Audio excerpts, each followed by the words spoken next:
আজকে কিন্তু তিনটে গোল দেখেছি আমরা, সেই গোলগুলো একবার দেখে নিই। এক্ষেত্রে সেই হাতে লাগলো যেখান থেকে পেনাল্টি, সেই পেনাল্টি থেকে সেট্টো গোল করছেন। সেট্টোর গোল, ভারী সুন্দর শট দিয়েছিলেন সেট্টো, গোলরক্ষককে উল্টো দিকে ফেলে একটা গ্রাউন্ডার শট নিয়েছিল, একদম কনফিডেন্টলি বলা যেতে পারে, কনফিডেন্ট শট ছিল। এটা সেই গোল শোধ যেখান থেকে সেন্টার সমস্যার হেড ছিল এবং রিটার্ন বলটা জালে জড়িয়ে দিয়েছে। ভারী সুন্দর, বলটি বাড়ি ছিল কিন্তু এক্ষেত্রে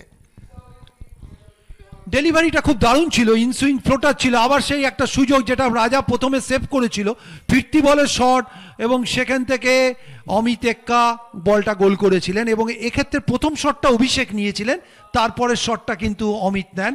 এবং এই জায়গায় রাজা বলটা বাঁচালেও রেস্কিউ করার জন্য কোনো ডিফেন্ডার কাছে ছিলেন না।